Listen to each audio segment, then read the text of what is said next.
नमस्कार जी, मैं शिफाली और आप देख रहे हैं the secret of your life. Secret of your life के एपिसोड अब इतने अच्छे होने वाले हैं क्योंकि आज जो है प्रोफेसर साहब, आपको पता ही है, बहुत बड़े ज्ञानी और खोजी हैं।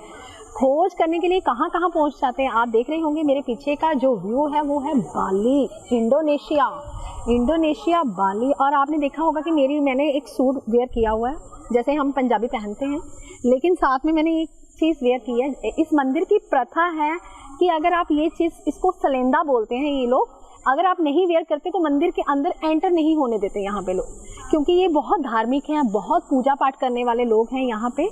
तो इनका ड्रेस कोड है, अगर आप पूजा करना चाहते हो इन मंदिरों में तो आपको एक ड्रेस कोड वेयर करना पड़ेगा। वो ड्रेस कोड का नाम है, ऊपर की वो चीज़ को बोलते हैं जैसे काबुल, कानंद, इसको बोलते हैं सलेंदा, मतलब इनका ड्रेस कोड है, ये बाली लैंग्वेज है इनकी। तो पूजा पाठ यहाँ पे भी बहुत है, ये नहीं कि हमारे इंडिया में ही पूजा पाठ होता है, तो यहाँ इंडोनेशिया में भी इतना पूजा पाठ होता है, इतने धार्मिक हैं लोग। तो प्रोफेसर साहब यहाँ रिसर्च करने के लिए आए हैं। जिस मंदिर में मैं खड़ी हूँ ये लॉर्ड शिवा का मंदिर है, भगवान शिव का मंदिर है। मतलब अगर मंदिर में एंटर होना है, अगर आपने पूजा पाठ करना है तो आपको ये ड्रेस कोड वेयर करना पड़ेगा। इनकी जो ड्रेस है वो उनको वेयर करना पड़ेगा, तब आप भगवान शिव की मूर्ति को माथा टेक सकते हैं, भगवान शिव को माथा टेक सकते हैं। तो अच्छी लगती है अगर पूजा पाठ अगर प्रथा से, विधि विधान से किया जाए, वो लगता भी है।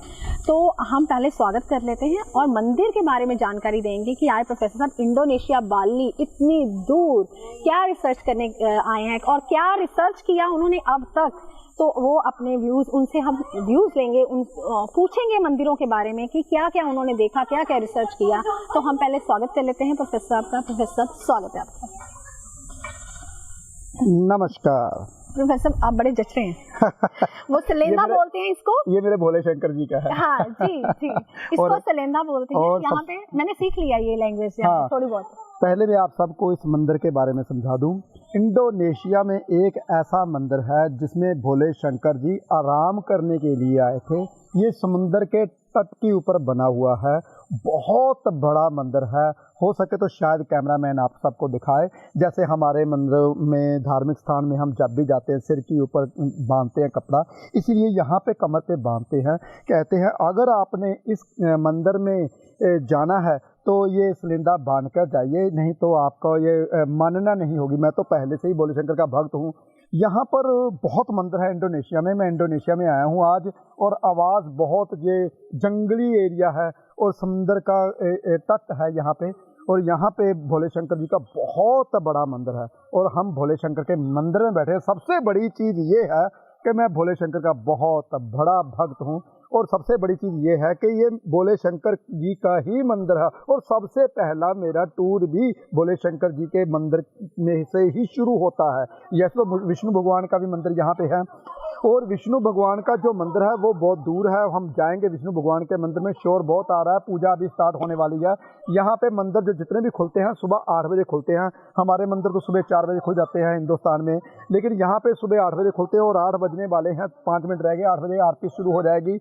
और जितने भगवान के यहाँ पे एक बात और बता दूँ, आपको शायद कैमरामैन दिखाए, यहाँ पे गणेश जी की मूर्तियाँ भी बना रखी हैं उन्होंने 2। जैसे कि पहरेदार था ना गणेश पार्वती जी का, और जब भोले शंकर ने सिर काट दिया था, वो भी यहाँ पे बना रखी। देखिए हमारा हिंदू धर्म इंडोनेशिया में कहाँ तक फैला हुआ है। देखिए बहुत, आप देख के हैरान हो जाओगे कि वाकई में कि इतना सब कुछ। मुझे बहुत खुशी हुई जबकि हिंदू धर्म के बारे में इतना सब कुछ जानने को मुझे मिला।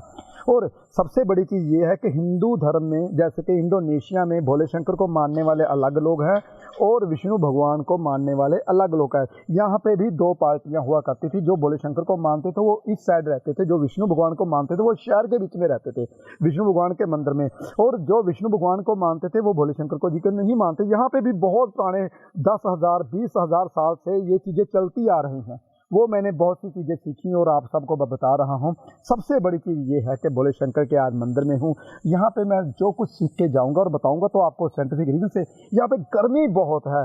मैं रुकने आया था तकरीबन 5-6 दिन के लिए, लेकिन आज मैं सिर्फ 2 दिन के लिए रुकूंगा, क्योंकि 2 दिन मुझे नहीं लगता कि इतनी ज़्यादा गर्मी है यहाँ पे, हुम्मस है, ह्यूमिडिटी बहुत ज़्यादा है यहाँ पे। मैं 2-3 ही एपिसोड करूँगा, लेकिन मैं वापस जाऊँगा। भोले शंकर जी के मंदिर है। तो सबसे बड़ी चीज़ ये है कि मैं चाहता हूँ कि आप सबको वो चीज़ें बताऊँ जहाँ पे हमारा हिंदू धर्म फैला हुआ था। जी प्रोफेसर साहब, आपको पता है कि इंडिया के अभी 5:20 हुए हैं, लेकिन इंडोनेशिया बाली 2.5 घंटे आगे हैं, यहाँ पे 8 बज चुके हैं। तो प्रोफेसर साहब मतलब इतना कुछ रिसर्च करते हैं, इतने बड़े ज्ञानी हैं, रिसर्च करते रहते हैं, इतनी दूर आते हैं, तो कई बार आपको जो है एपिसोड जो है रिपीट देखने पड़ते हैं। इसी वजह से आज आपको पता चल गया कि इसी वजह से प्रोफेसर साहब के एपिसोड जो है आपको रिपीट देखने पड़ते हैं, क्योंकि ये रिसर्च करने के आदी हो चुके हैं, रिसर्च करना इनको अच्छा लगता है और कुछ नया लाते हैं, कुछ नए उपाय लाते हैं, कुछ नया आपके लिए लाते हैं ताकि आपको ज़्यादा से ज़्यादा नॉलेज मिल सके। तो प्रोफेसर साहब आज आपने नया क्या सीखा यहाँ पे? शिफाली जी, यहाँ पे मैंने ये सीखा कि हमारा हिंदू धर्म ये नहीं कि कल अकेला हिंदुस्तान में ही है। हिंदू धर्म पूरी दुनिया में फैला हुआ है। जैसे धर्म की मैं बात नहीं करता, मैं बात करूँगा सृष्टि की। सृष्टि के रचयिता ब्रह्मा विष्णु महेश, ये तीनों ही सृष्टि के रचयिता हैं और ये तीनों की सृष्टि तीनों ने ही सृष्टि को रचा है। ये सबूत मिलते हैं जब मैं कभी कहीं ऐसे जाता हूँ, जब मैं वहाँ जाता हूँ, कहीं भी धार्मिक स्थान पे जाता हूँ, कहीं भी चाहे वो कौन सा भी देश हो, चाहे वो अमेरिका हो, चाहे वो कनाडा हो, चाहे वो इंग्लैंड हो, चाहे वो कुछ भी, वो अलग बात है कि उन्होंने अपने अपने तरीके से, हाँ, गुजरते हुए हमारी जो एयरलाइन थी, थाई एयरलाइन थी, वो थाईलैंड के लिए रुकी थी। थाईलैंड के बीच भी एक समुद्र मंथन बना रखा था उन्होंने, राक्षसों ने और देवताओं ने, वो भी थाईलैंड के बीच भी एक समुद्र मंथन जैसे हमारे निकला था और जहाँ से लक्ष्मी जी निकले थे, वो भी उन्होंने दर्शाया हुआ था थाईलैंड में, वो अपने अपने देवता के अनुसार। मैं शेफाली को बोल रहा था, शेफाली जी देखिए, आप देखिए थाईलैंड में भी ऐसी चीज़ें बना रखी है इन्होंने कि हमारा विष्णु भगवान जी जब समुद्र मंथन किया था, तो ये मैं शेफाली जी को बता रहा था, इन्होंने अपने अपने धर्म के अलावा, अपने अपने प्रतिमा के अलावा, जैसे जैसे उनको लगता है कि हमारा गुरु ये है, उन्होंने अपने अपनी तस्वीर बना रखी है। लेकिन मुझे ये जानने को मिला वहाँ पे आके कि जो क्या कहते हैं ना, सृष्टि रचयिता और जो हम पालन करता और जो कहते हैं सृष्टि को हरता, ये तीनों शक्तियाँ पूरी दुनिया में है। और इस शक्तियों के बारे में मुझे प्रमाण मिल गया यहाँ पे आके। यहाँ पे भोले शंकर जी कहते थे, तट के ऊपर खुद यहाँ पे आए थे, विश्राम किया था, फिर आगे गए थे। यहाँ पे भोले शंकर जी का बहुत बड़ा मंदिर है। इस मंदिर को क्या बोलते हैं शिवाली जी? इन्होंने बोला था उलवातु मंदिर। उलवातु मंदिर, हाँ, यहाँ भोले शंकर जी ने रिलैक्स किया था, विश्राम किया था इस मंदिर में आके। और इस मंदिर में बहुत सी ऐसी बातें हैं जो मैं अभी घूमूंगा, अभी जाऊंगा। पहले मैंने सोचा एपिसोड कर लूँ, सुबह का टाइम है, लेकिन धूप इतनी ज़्यादा है हमारे, मुझे लगता है कि टेंट फिर से दोबारा से शुरू होगी। लेकिन हम ऐसी बात नहीं है कि मैं पूरा मंदिर घूमूंगा, पूरा मंदिर देखूंगा, इसमें क्या क्या है वो दृश्य आप सबको बताऊंगा। जैसे जैसे मैं आपको देखता जाऊंगा वैसे वैसे मैं आपको बताता जाऊंगा। जी प्रोफेसर, अभी आप कुछ सीखते रहते हैं, तो आप जब थाईलैंड में जब आपकी स्टे हुई तो आपने 2 वर्ड जरूर सीखे थे, तो वो 2 वर्ड बताइए ना कि आपने क्या सीखा। मुझे शौक है सीखने का। मतलब आप जब भी इंडिया जाएंगे तो आप सबको ये बोलेंगे स्वर दिखा। नहीं, भाषा तो हमारी मातृभाषा ही मुझे अच्छी लगती है। हमारी मातृभाषा, जैसे हमारी मातृभाषा पंजाबी और हिंदी, पंजाब के रहने वाले तो मैं पंजाबी बोलूँगा और हिंदुस्तान के रहने वाले तो हिंदी बोलूँगा। ये हमारी मातृभाषा है।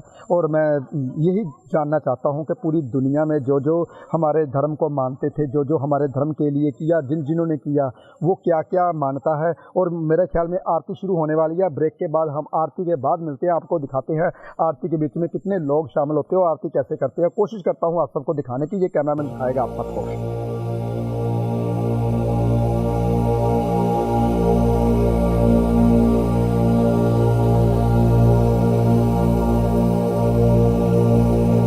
अभी कैमरामैन ने आपको सबको दिखाया कि मंदिर के व्यू, जो मंदिर के बाहर थे, जो लगे हुए थे गणेश जी की मूर्तियां 2 लगी हुई थी, वो आपको दिखाई गणेश। अभी कैमरामैन ने, मैंने कैमरामैन को बताया, देखिए समुद्री तट भी दिखाइए जहाँ पे ये मंदिर बना हुआ, पूरे समुद्र के इर्द गिर्द बना हुआ है और बिल्कुल समुद्र के किनारे पे, तट के ऊपर बना हुआ है। क्योंकि यहाँ पे भोले शंकर जी बैठे थे, वो पीछे शायद आपको दिखाई नहीं दे रहा होगा, क्योंकि पीछे जहाँ पे भोले शंकर जी बैठे थे वहाँ पे कैमरे को लेके नहीं जाया जा सकता।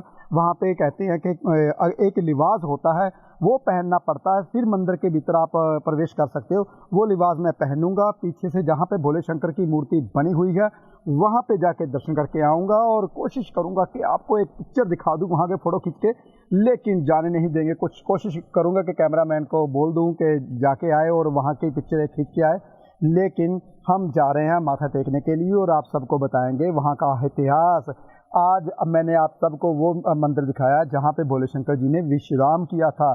ये इंडोनेशिया में मंदिर बना हुआ है। भोले शंकर जी का एक ऐसा मंदिर है जहाँ पे भोले शंकर जी खुद आए थे और वहाँ पे बैठ के विश्राम किया था। वहाँ पे बैठ के भोले शंकर जी समाधि पे बैठे थे। पता नहीं कितने हज़ार साल भोले शंकर जी जब भी समाधि पे बैठते कितने हज़ार साल तक समाधि में रहते हैं। यहाँ पे भी भोले शंकर जी आए थे, वहाँ पे तट के ऊपर बैठे थे, विश्राम किया था, फिर गए थे आगे। भोले शंकर जी तो कहते हैं ना, जहाँ भी चले जाते हैं ये भोले हैं। जो भी भोले शंकर जी को याद करता है वो तो भोले शंकर जी भागे चले जाते हैं उनके पास।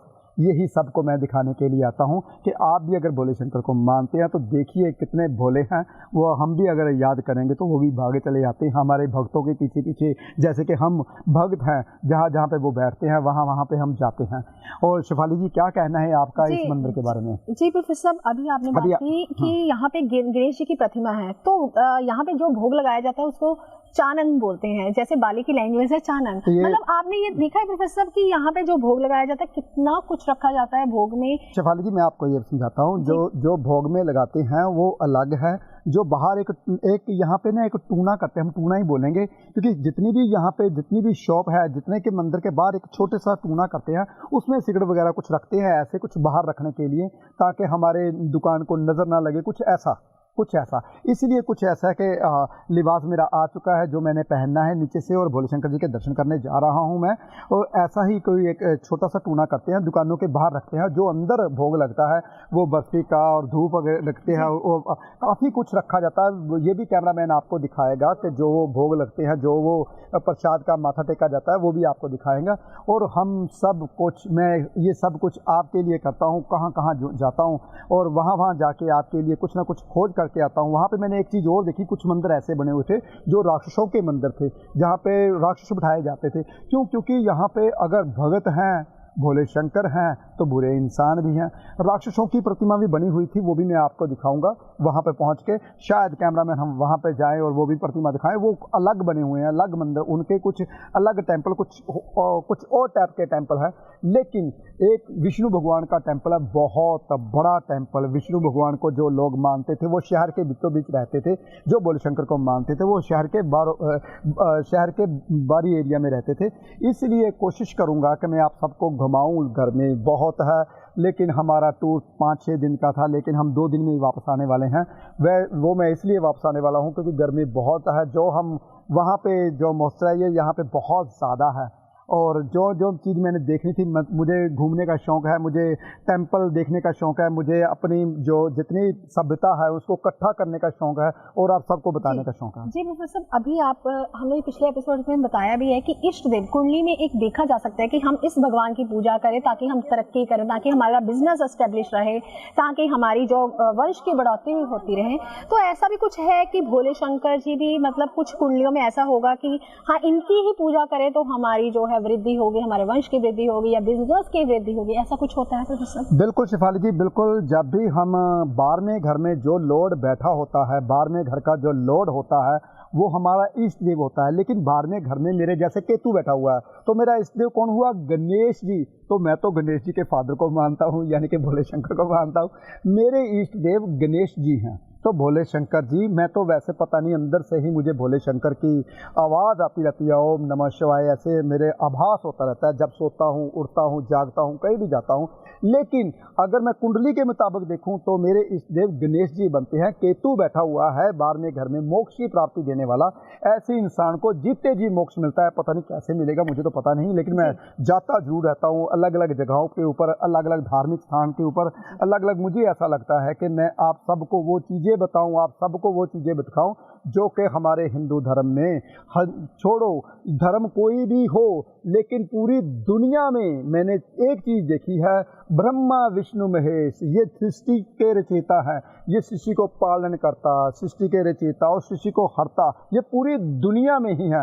अलग अलग नाम से पुकारा जाता है, अलग अलग प्रतिमा बनाई जाती है, लेकिन मकसद सेम है। ये चीज़ें मैं ढूंढ रहा था, वो चीज़ें मुझे यहाँ पे आके मिली, और भी कई देश में घूमा, लेकिन सब कुछ आपके लिए करता हूँ, कोशिश करता हूँ कि आपको वो चीज़ें दिखाऊं जो कि आपने कभी नहीं देखी।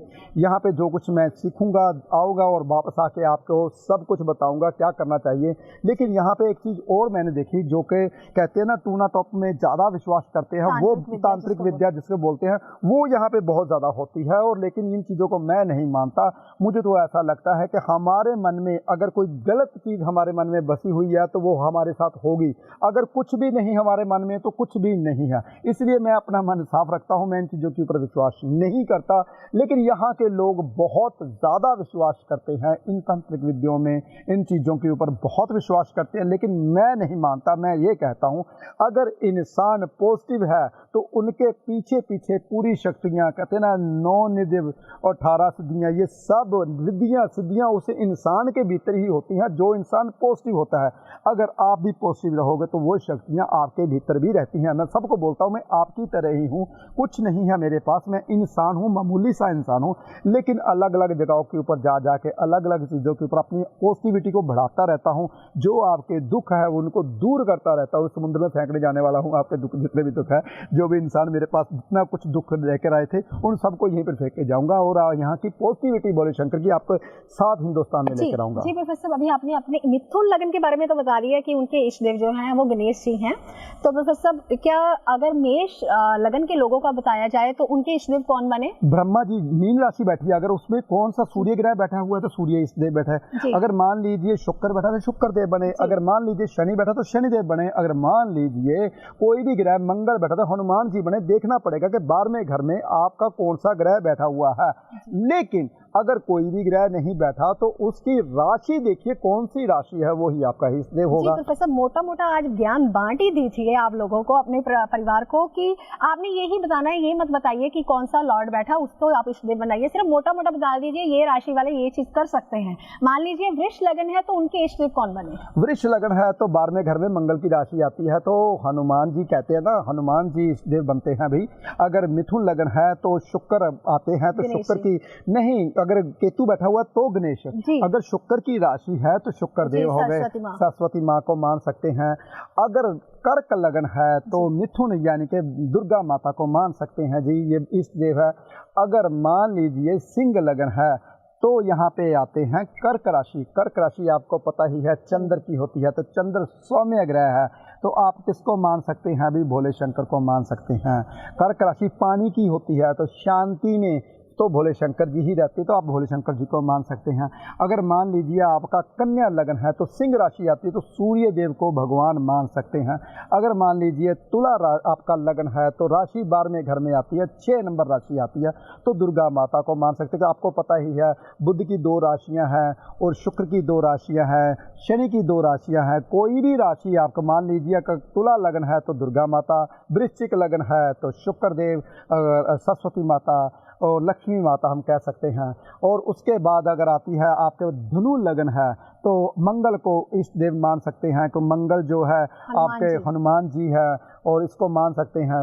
लेकिन अगर कहीं न कहीं मकर लगन है तो गुरु ब्रह्मा जी को मान सकते हैं। अगर कुंभ लगन है तो शनि देव को मान सकते हैं। अगर मीन लगन है तो भी शनिदेव को इष्ट देव मान सकते हैं, भैरवनाथ को मान सकते हैं। बहुत सी ऐसी बातें हैं, लेकिन बातों बातों में जब बात निकलती तो मेरी बातें आगे की आगे जानी शुरू हो जाती हैं। मैं आप सबको ये मंदिर घुमाऊंगा, दिखाऊंगा कि इस मंदिर की प्रतिमा क्या है। यहाँ पे कुछ नहीं पता चलता मौसम कैसा है, कभी धूप कभी छाँव, कभी कुछ ऐसे मौसम चेंज होता रहता है। लेकिन यहाँ पे मौसम ठंडा हो चुका है, जिसका कहते थे हमें इंतज़ार था, धूप बहुत लग रही थी, मौसम ठंडा हो चुका है। तो भोले शंकर को पता चल गया कि मेरा भाग्य आया है, चलो ऐसे करते हैं, इसको धूप में नहीं जलाते, इसको यहीं पर ही छांव पर ही करवाते हैं, दर्शन दे दे तथास्तु वो ही इसलिए भोले शंकर जी बहुत दयालु है, मेरे ऊपर बहुत दया भावना करते हैं। और मैं कोशिश करूंगा कि भीतर में जाकर, अभी लिबास मेरा आ चुका है, लिबास पहनना हूँ और जाऊंगा भीतर और कुंडली के मुताबिक, अगर कुंडली के मुताबिक आप भी अपना इष्ट देव मानना चाहते हैं तो देखना पड़ेगा कि आपकी कुंडली में आपके इष्ट देव कौन है। अब आप सबको पता चल ही गया होगा, लेकिन आज भोले शंकर जी की नगरी में हम आए हैं। भोले शंकर का ज्ञान तो सबको देंगे ही देंगे। पहले हम कहते हैं कि दर्शन कर लें, फिर उसके बाद और ढेर सारी बातें करेंगे। प्रोफेसर साहब, अभी तो हम नहीं जाने देंगे आपको, क्योंकि अब तो आप भोले शंकर के भक्त हैं, भोले शंकर की आपने पूजा आराधना करनी है, भोले शंकर को मिलने भी जाना है, तो उसके लिए थोड़ा सा वेट कीजिए, सब्र कीजिए। अभी 5 मिनट का और वक्त दीजिए हमें, तो अपने परिवार को भी, क्योंकि प्रोफेसर साहब अभी आप बोलते हैं कि भोले शंकर की पूजा, जैसे कि सावन का महीना आता है, सावन के महीने में हम बेल पत्र चढ़ाते हैं, धतूरा चढ़ाते हैं, मतलब ऐसे कई फ्रूट्स चढ़ाते हैं, कुछ ना कुछ ऐसे चढ़ाते हैं ताकि भोले शंकर हमसे प्रसन्न रहे। मतलब कि अब ना ही सावन का महीना है तो ना ही कोई और महीना है भोले शंकर जी का, तो यहाँ पे प्रोफेसर क्या भोले शंकर को क्या ऐसी वस्तु चढ़ाएं, वो आप बता सकते हैं? मुझे पता है एस्ट्रोलॉजर हैं आप, मतलब जो बोलते हैं वो करके दिखाते हैं। तो आज आपने लोगों को ये बताना है कि अगर बिजनेस जो है वो चलता बनता रहे, मतलब बिजनेस जो है कभी ना रुके, तो उसके लिए आप कौन सी ऐसी वस्तु बताएंगे कि भोले शंकर को चढ़ाइए जो उनकी प्रिय हो, ताकि हमारा बिजनेस जो है वो चलता रहे, हमारा परिवार जो है बढ़ता रहे, बढ़ोतरी होती रहे, हमारे वंश की बढ़ोतरी होती रहे। शेफाली जी, यहाँ पे पेड़ है जहाँ पे भोले शंकर जी बैठे हुए थे, वो पेड़ ऐसा पेड़ है, उसका क्या पता यहाँ पे कितने पेड़ है ऐसे, उसकी जो पत्तियां हैं उसको भोले शंकर प्रसाद के रूप में, जैसे कि हमारे जहाँ पे पेड़ है बेल पत्र का पेड़ है, हमारे यहाँ पे पेड़ है जो भोले शंकर को प्रिय है, ऐसे ही वहाँ पे उसकी पत्तियां काट के उसको भोले शंकर को चढ़वाते हैं, उसका माथा टेका जाता है। ऐसी ही जैसे हिंदुस्तान में है ऐसी ही उस पेड़ की पत्तियां। लेकिन हमारे अगर हिंदुस्तान की बात करें तो बेलपत्र, लेकिन आजकल आप कभी भी जब भी कोई समय ना हो, कभी भी कुछ अगर भोले शंकर को आप याद करते हो, भगवान को मानते हो, अगर बिजनेस आपका बहुत अच्छा चले तो सबको बताता हूँ नाग केसर भोले शंकर जी का बहुत प्रिय है।